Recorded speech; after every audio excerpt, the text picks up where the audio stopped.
தமிழகத்துக்கு தேவை இல்லை, தேவை இல்லை, தேவை இல்லை, தேவை இல்லை. நம் வாழ்க்கையில் எவ்வளவோ நேரத்தை எப்படியோ செலவழிக்கிறோம்.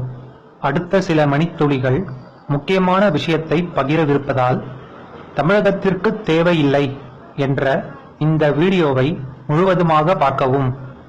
சமுதாய அக்கறையுடன் அறப்போர் இயக்கம் மற்றும் துளி டியூப் நேயர்களுக்கு வணக்கம். இந்த கடந்த 6-7 மாதங்கள்ல மட்டும் பலவிதமான ஊழல்கள் தொடர்ந்து வெளியே வந்துட்டு இருக்கு. ஆரம்பத்துல சேகர் ரெட்டி அப்படிங்கிற ஒரு வீட்டுல ரெய்டு பண்ணாங்க, இன்கம் டாக்ஸ் போயிட்டு. அவர் வீட்டில இருந்து கிட்டத்தட்ட 150 கோடி ரூபாய் பணமும் 100 கிலோக்கு மேற்பட்ட தங்கமும் வந்து பறிமுதல் செஞ்சாங்க. அதற்கு பிறகு இந்த சேகர் ரெட்டி அப்படிங்கிறவர் பாத்தீங்க அப்படின்னு சொன்னா இன்னைக்கு முதலமைச்சர் எடப்பாடி பழனிசாமி, ஓபிஎஸ், விஜயபாஸ்கர், ராம்மோகன் ராவ் இவங்க எல்லாருக்கும் தொடர்பு இருக்கு அப்படிங்கிறது தெளிவா வெளியே வருது. அதற்கு பிறகு ராம்மோகன் ராவ் அவர்கள் அரசாங்க மருத்துவமனையில எப்படி டெண்டர்ல ஒரு பெரிய முறைகேடு பண்ணாரு. இன்னைக்கு அரசாங்க மருத்துவமனையினால இன்ஃபெக்ஷன் ஸ்ப்ரெட் ஆகிறதுனால, லஞ்சம் வாங்குறதுனால எந்த அளவுக்கு ஏழை மக்கள் பாதிக்கப்பட்டிருக்காங்கன்னு நமக்கு நல்லா தெரியும். ஆனா அப்படிப்பட்ட அரசாங்க மருத்துவமனையில டெண்டர்ல தன்னுடைய பினாமி நிறுவனத்திற்கு, அதாவது பத்மாவதி ஹாஸ்பிட்டாலிட்டி அண்ட் ஃபெசிலிட்டிஸ் நிறுவனத்திற்கு டெண்டர் வேணும் அப்படிங்கிறதுக்காக கிட்டத்தட்ட 520 கோடி ரூபாய் டெண்டரை ரூல்ஸ் பெண்ட் பண்ணி அவருடைய பினாமி கம்பெனிக்கு வாங்கி கொடுத்திருக்காரு.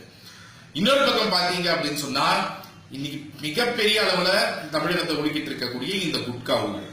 இந்த குட்கா ஊழல்ல இதுவும் தமிழகத்துடைய சுகாதாரத்தை பெரிய அளவுல அழிக்கக்கூடிய ஒரு விஷயம். சுப்ரீம் கோர்ட் 2013 எல்லா மாநிலங்களும் குட்காவை பேன் பண்ணணும்னு சொல்லி அதற்காக வேறு வழி இல்லாமல் தமிழகத்துல 2013 அந்த பேனை பண்ணிட்டு, ஆனா அதையும் ஒரு ஆப்பர்ச்சுனிட்டியா கிரியேட் பண்ணி குட்கா யாரெல்லாம் மேனுபேக்சர் பண்றாங்களோ அவங்க கிட்ட எல்லாம் பெரிய அளவுல லஞ்சம், லட்சக்கணக்கில் லஞ்சம் வாங்கக்கூடிய வேலைகளை பார்த்துக்கிட்டு இருந்தாங்க. யாரு அப்படின்னு பார்த்தா நேரடியாக நம்மளுடைய சுகாதாரத்துறை அமைச்சர், நம்மளுடைய டிஜிபி அவர்கள் ராஜேந்திரன், முன்னாள் கமிஷனர் ஜார்ஜ், இவங்க எல்லாரும் பாத்தீங்க அப்படின்னு சொன்னா இந்த எம்டிஎம் குட்கா கிட்ட இருந்து ஒவ்வொரு மாசமும் லஞ்சம் எவ்வளவு வாங்கியிருக்காங்க அப்படிங்கிற பட்டியல் வெளியே வந்திருக்கு. விஜயபாஸ்கர் அவர்கள் 56 லட்சம் அந்த 4 மாசத்துல மட்டும் வாங்கியிருக்காரு. ராஜேந்திரன் அவர்கள் அந்த 4 மாசத்துல 60 லட்சம் ரூபாய் லஞ்சம் வாங்கியிருக்காரு. ஜார்ஜ் அவர்கள் 15 லட்சம் ரூபாய் லஞ்சம் வாங்கியிருக்காரு. அப்படின்னு சொல்லி இது எல்லாமே நம்ம இன்கம் டாக்ஸ்ல அந்த எம்டிஎம் குட்காவுடைய பார்ட்னர் அவரே ஸ்டேட்மெண்டா கொடுத்திருக்காரு. அவங்க கிட்ட இருந்து பறிமுதல் செய்யப்பட்ட அக்கவுண்ட்ஸ்ல இருந்து மிக தெளிவா தெரிகிறது.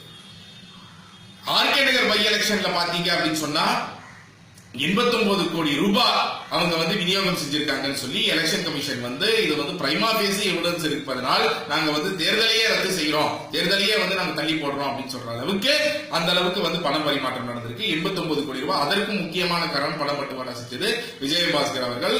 கிட்டத்தட்ட எடப்பாடி பழனிசாமியிலிருந்து ஆரம்பிச்சு பலவிதமான அமைச்சர்களுக்கு பிரிச்சு கொடுக்கப்பட்டு அவங்க கேஷ் டிஸ்ட்ரிபியூட் பண்ணிருக்காங்க அப்படிங்கிறது. அதே மாதிரி ரீசெண்டா எம்எல்ஏஸ் பார்சேல் கூவத்தூர்ல நடந்தது என்ன அப்படிங்கிறது நம்ம எல்லாருக்கும் தெரியும். கூவத்தூர்ல எந்த அளவுக்கு பணம் பரிமாறப்பட்டது அப்படிங்கறத விளக்கக்கூடிய வகையில சரவணன்கிற எம்எல்ஏ ஒருவரே நேரடியா இந்த எம்எல்ஏக்களுக்கு இவ்வளவு பணம் கொடுக்கப்பட்டது, இன்னும் நிறைய எம்எல்ஏக்கள் கொடுக்காமல் இருக்கப்படுகிறது, சில பேருக்கு தங்கம் கொடுத்திருக்காங்க, இது எல்லாமே விவரிக்கிறாங்க. இவ்வளவு ஊழல் தமிழகத்துல தொடர்ந்து நடந்துட்டு இருக்கு, இவ்வளவு வெளிவந்துகிட்டு இருக்கு. தமிழகம் இன்னைக்கு இந்தியாவிலேயே ஊழல்ல டாப் ரேங்க்ல இருக்கும். ஆனால் இதன் மேல எந்த விதமான நடவடிக்கையும் இன்னைக்கு எடுக்கப்படாததுக்கான காரணம் என்ன? காரணம் என்ன? காரணம் என்ன? காரணம் என்ன? இதற்கான முக்கியமான பதில் என்ன அப்படின்னு சொன்னா, இந்த ஊழல் எல்லாத்தையும் விசாரிக்க வேண்டியது ஊழல் தடுப்பு மற்றும் கண்காணிப்பு துறைன்னு சொல்லக்கூடிய directorate of vigilance and anti corruption, DVAC. இவங்க யாருக்கு கீழே வராங்க அப்படின்னு சொன்னா, இன்னைக்கு இருக்கக்கூடிய விஜிலன்ஸ் கமிஷனர் சொல்லக்கூடிய உள்துறை செயலாளருக்கு கீழே வராங்க. இதற்கு முன்னாடி விஜிலன்ஸ் கமிஷனரா யார் இருந்தாங்க அப்படின்னு சொன்னா, ராம்மோகன் ராவ் தலைமைச் செயலாளராக இருந்தபோது அவர் தான் விஜிலன்ஸ் கமிஷனர். அப்போ மிக மிக முக்கியமான கேள்வி, ராம்மோகன் ராவ் செஞ்ச ஊழல இல்ல ராம்மோகன் ராவ் இந்த இபிஎஸ் ஓபிஎஸ் இவர்களுக்கெல்லாம் தொடர்பு இருக்கக்கூடிய சேகர் ரெட்டி போன்ற ஊழல்களை, இந்த மாதிரி ஊழல்களை directorate of vigilance and anti corruption எப்படி விசாரிப்பாங்க? ராம்மோகன் ராவ் அவங்களுடைய முன்னாள் பாஸ், முன்னாள் பாஸ்க்கு எதிராகவே அவங்க வழக்கு விசாரிக்கணும் போது அவங்க என்ன வேலை செஞ்சுட்டு இருக்காங்க? இதுக்கு எந்த விதமான விசாரணையும் மேற்கொள்ளாம அந்த வழக்கு 7 மாத காலமா தூங்கிட்டு இருக்கு. Preliminary enquiry directorate of vigilance and anti corruption 2 மாசத்துல முடிக்கணும். ஆனா 7 மாசம் ஆகியும் எந்த விதமான நடவடிக்கையும் எடுக்கப்படல. குட்கா ஊழல்ல ஏன் நடவடிக்கை எடுக்க மாட்டேங்கிறாங்க? குட்கா ஊழல்ல பாத்தீங்க அப்படின்னு சொன்னா இன்னைக்கு directorate of vigilance and anti corruption யாரு தலைமை பொறுப்புல இருக்காங்கன்னு பாத்தீங்கன்னா மஞ்சுநாதா ஐபிஎஸ் ஒருத்தர் இருக்காரு. இவர் யாரு? இவர் இதுக்கு முன்னாடி என்ன வேலை செஞ்சுட்டு இருந்தாருன்னு பாத்தீங்க அப்படின்னு சொன்னா இதுக்கு முன்னாடி அவர் திருச்சியிலையும் திருப்பூர்லயும் கமிஷனரா இருக்காரு. அப்ப திருச்சியிலையும் திருப்பூர்லயும் கமிஷனரா இருந்த போது யாருக்கு வேலை பார்த்தாரு அப்படின்னு பாத்தீங்கன்னா டிஜிபி ராஜேந்திரனுக்கு தான் அவர் ரிப்போர்ட் பண்ணிட்டு இருக்காரு. நாளைக்கு டிவிஎஸ்சி விட்டு வெளியே போனாலும் அவரு டிஜிபி ராஜேந்திரன் கிட்ட தான் ரிப்போர்ட் பண்ணணும். அப்போ டிஜிபி ராஜேந்திரன் கிட்ட ரிப்போர்ட் பண்ண வேண்டியவரு எப்படி டிஜிபி ராஜேந்திரன் மேலேயே வழக்கு தொடுத்து அவரை உள்ள தள்ளுறதுக்கான வேலைகளை செய்வாரு? இதெல்லாம் எப்படி இருக்குன்னா, திருடனது யாருன்னு நான் தேடி கண்டுபிடிக்கணும், திருடனுக்கு தண்டனையை நான் வாங்கி தரணும், ஆனா நான் தான் திருடன்.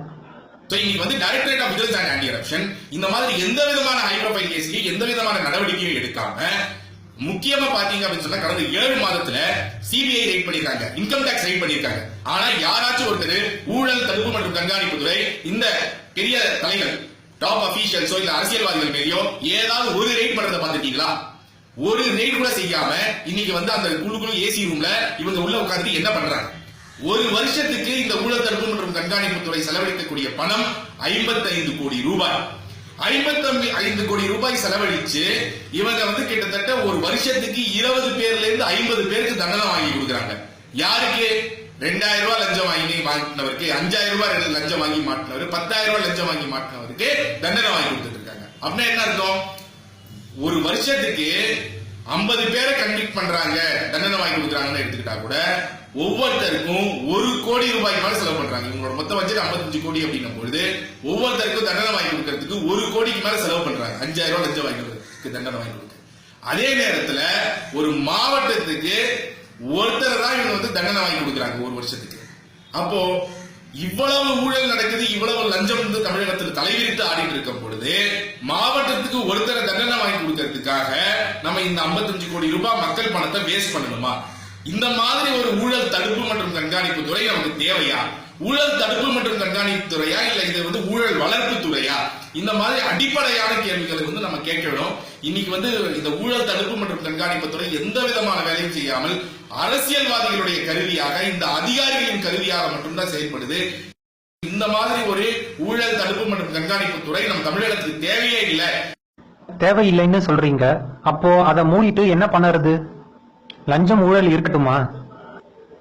மக்களாகிய நாம் தொடர்ந்து இந்த அரசியல்வாதிகளையும் அதிகாரிகளையும் கேள்வி கேட்டு ஒரு நியாயமான தன்னிச்சையாக செயல்படக்கூடிய லோகாயுக்தா போன்ற அமைப்பு வரும் வரை கடுமையாக போராட வேண்டும். இந்த அரசியல்வாதிகளையும் அதிகாரிகளையும் தண்டனைக்குள்ளாக்குவது நம்ம ஒவ்வொருவருடைய கடமை. ஊழல் தடுப்பு மற்றும் கண்காணிப்பு துறைக்கு நாங்கள் இறுதி அஞ்சலி செலுத்த விரும்புகிறோம் அப்படின்னு சொல்லிட்டு வர 30ஆம் தேதி அறப்போர் அலுவலகம் 140A மார்ஷல்ஸ் ரோட் எக்மோர்ல நாங்க ஊழல் தடுப்பு மற்றும் கண்காணிப்பு துறைக்கு இறுதி அஞ்சலி செலுத்துறோம். மக்களாகிய நீங்கள் எல்லாரும் இன்னைக்கு அவங்களுக்கு இறுதி அஞ்சலி செலுத்தணும் அப்படின்னு நினைச்சீங்க அப்படின்னு சொன்னா வர ஞாயிற்றுக்கிழமை அறப்போர் அலுவலகம் வாங்க. வர முடியாதவங்க என்ன பண்ணலாம் சகோ?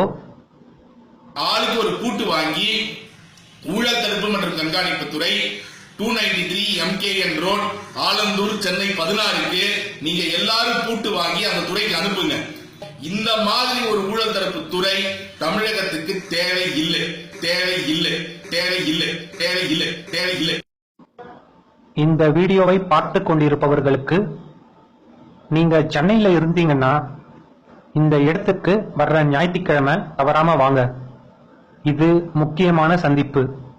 நீங்க வெளியூர்ல இருந்தீங்கன்னா முடிஞ்சா ஊழல் வளர்ப்புத்துறைக்கு ஊழல் ஒழிப்புத்துறைக்கு ஒரு பூட்டை வாங்கி அனுப்புங்க.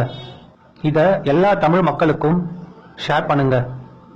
அவங்க மூலமா சென்னையில இருக்கிற அவங்க நண்பர்கள் இந்த இடத்துக்கு வரட்டும். எந்த ஊடகமும் இந்த மாதிரி ஊழல் எதிர்ப்பு செய்திகளை காமிக்க மாட்டாங்க. மக்கள் ஆதரவு அளித்தால்தான் மக்களை சென்றடையும். ஆகவே கண்டிப்பா ஷேர் பண்ணுங்க. நன்றி. அறப்போர் இயக்கம் மற்றும் துளி டியூப்.